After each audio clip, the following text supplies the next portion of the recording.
Bon, j'allais commencer un tournage là, mais on m'a fait des appels de phare comme quoi il y avait les flics qui étaient plus loin. Donc on va voir s'ils y sont ou pas. On va voir s'ils me contrôlent. Puis bon, s'ils me contrôlent, bah ça fera une vidéo putaclic MDR.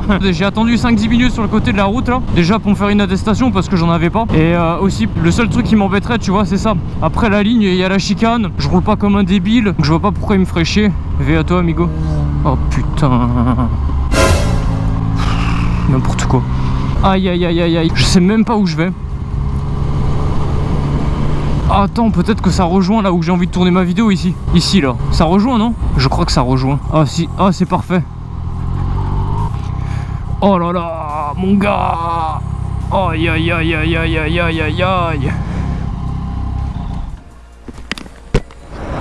Salut frérot, c'est Nitrogan, j'espère que tu vas bien. Aujourd'hui on se retrouve dans une toute nouvelle vidéo. Ça faisait longtemps que j'avais pas fait ce concept sur ma chaîne YouTube. Je sais que vous l'appréciez plutôt bien. Pour ceux qui ne le connaissent pas, c'est pas compliqué en fait. C'est un concept où je vais comparer deux motos. Par exemple, aujourd'hui ça va être la 765 RS versus la MT-09. Et en fait, cette vidéo est dédiée aux personnes qui hésitent entre ces deux motos. Tu viens regarder cette vidéo avant un futur achat d'une des deux motos. Tu ne sais pas trop départager laquelle des laquelle. Et cette vidéo est faite à peut-être t'aider à les départager. Bien évidemment, on va comparer ce qui est comparable. Je ne vais pas comparer la 765 RS avec la MT-09 phase 2 comme j'ai, parce que le châssis est pas terrible. On va comparer ce qui est comparable. Je vais dans cette vidéo comparer donc la MT-09 2021, la toute dernière qui est sortie, de façon à ce que les deux motos se valent à peu près. Pour ceux qui sont abonnés à ma chaîne, tu connais le topo. Je vais installer le matériel réflexe avec le trépied et on va se retrouver sur le plan suivant. Pour ceux qui ne connaissent pas ma chaîne YouTube, je t'invite déjà à t'abonner si mon contenu te plaît, mettre la petite cloche, très important. Il y a quand même beaucoup de mes abonnés qui sont pas toujours averti quand ma vidéo sort. Pense à mettre un petit pouce bleu, bien sûr, quand tu auras fini de regarder la vidéo, si la vidéo te plaît. Moi je vais monter mon matériel et on se retrouve juste après pour la comparaison. Let's go! Et voilà, on est installé, on va pouvoir commencer la vidéo. Dans un premier temps, on va commencer à comparer les deux motos par leur prix.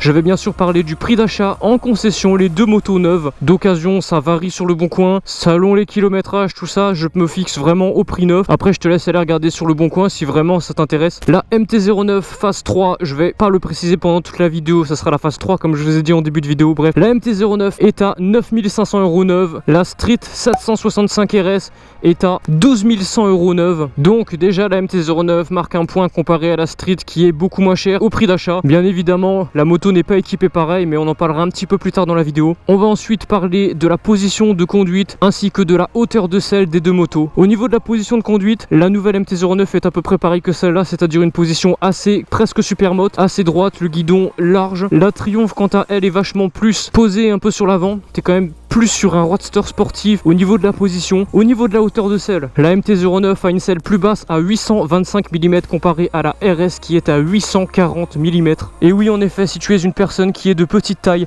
la MT-09 pourrait être une moto plus faite pour toi. Au niveau des deux modèles de moto, c'est bien évidemment des roadsters. Je ne pense pas avoir besoin de le préciser. Ce sont des roadsters qualifiés roadsters sportifs. Parlons maintenant de la puissance et du poids de la moto. La MT-09 de 2021 fait 119 chevaux contre 123 chevaux pour la RS. La RS a plus de puissance mais a moins de couple. On est à 79 Nm de couple pour la RS et 93 Nm de couple pour la MT-09. En gros, la MT-09 aura plus de couple en bas régime. La RS va falloir tirer un petit peu plus dans les tours pour avoir la puissance. Donc même si la MT-09 a un tout petit peu moins de chevaux, niveau puissance, niveau couple, c'est quand même la MT-09 qui va le remporter. Après, la différence est quand même pas énorme. Ce qui sauve en fait la RS, c'est tout simplement qu'elle a un tout petit peu plus de chevaux. Après, si tu testes les deux motos et que tu cherches une moto qui a du couple, oriente-toi plutôt sur la 09 qui sera un peu plus péchu. Au niveau du poids, c'est très serré. La RS est à 185 kg tout plein fait contre 189 kg tout plein fait. La MT-09 est un roadster de 889 cm3.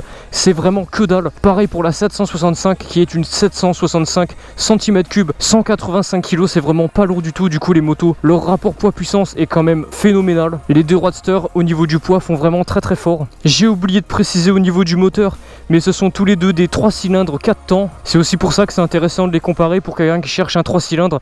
C'est un petit peu les concurrents directs en permis A. On va parler de la taille de réservoir ainsi que de l'autonomie des deux motos. La MT-09 a un réservoir de 14 litres comparé à la RS qui a un réservoir de 17,5 litres. Au niveau de l'autonomie, c'est à peu près la même chose. En gros, ils font du 5 litres au 100 en moyenne à peu près. À 0,5, c'est à peu près la même chose. Donc logiquement, tu devrais faire plus de bornes avec la Triumph, sachant que tu as un petit peu plus de litres de réservoir. Après, c'est un défaut comme un inconvénient. Quand tu vas à la pompe, ça va te coûter plus cher, mais tu vas rouler un petit peu plus longtemps. Ou inversement. Au niveau de la taille taille des pneus c'est exactement la même chose pour les deux motos. On a du 120 à l'avant, du 180 à l'arrière. Les Roadster entre 700 et 1000 ont en général la même largeur de pneus. Au niveau des options électroniques, ce qui est aussi intéressant, c'est que les deux motos sont équipées d'un shifter up and down. S'agissant des modèles précédents de la 765 RS et de la MT-09, c'est exactement la même chose, c'est marrant. Avant ils avaient le shifter mais que en montée, voilà. Et c'est que les nouveaux modèles qu'ils ont sortis là, donc les tout derniers, ils ont ajouté le shifter en descente également. Mais sinon si tu prends une RS par exemple de 2017, tu auras le shifter que en montée. La MT-09 c'est pareil, là il est que en montée. Au niveau de la qualité de shifter, je pourrais pas t'orienter. La MT-09 2021 a un shifter qui a été amélioré. Moi j'ai pu tester que celui-là.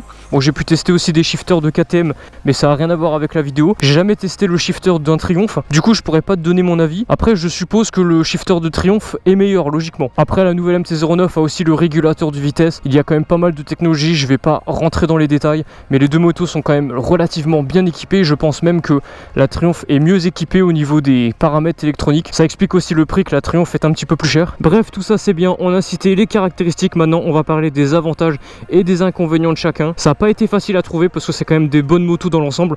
De trouver des points faibles, des points forts, il n'y a pas de souci, hein, j'en ai trouvé plein.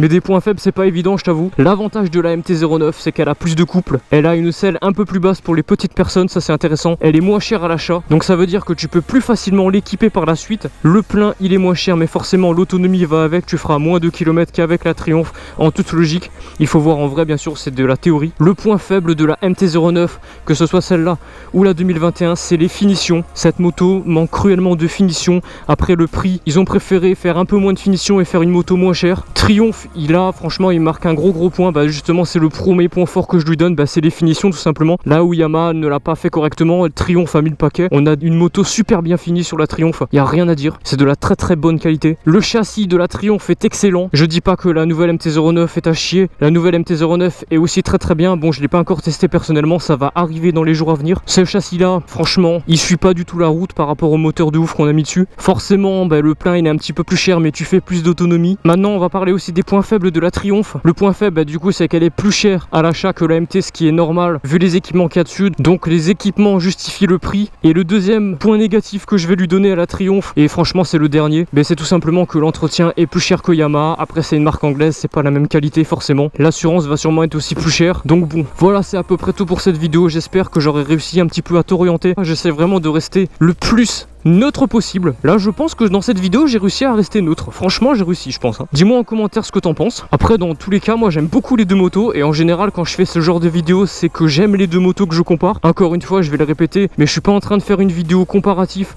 en mode ce moto c'est de la merde, celle-là elle est bien, achetez-la, tu vois. Non, c'est vraiment, j'essaye vraiment de donner un avis neutre, comparer les deux motos et dire voilà, celle-là elle est comme ça, celle-là elle est comme ça. Maintenant à toi de choisir par rapport à ton utilisation. Enfin voilà, j'espère que la vidéo t'aura plu. Je me serais un petit peu fait déranger en début de vidéo. Je voulais faire mon intro en roulant, mais il y avait les flics et j'ai frôlé le contrôle de police et j'ai pas envie de prendre une amende pour mon rétro là. Bref, c'était Nitrogan, je te laisse mettre un petit pouce bleu, partager la vidéo à d'autres potes si ils sont dans le même dilemme que toi. C'était Nitrogan, White Surf, peace poto.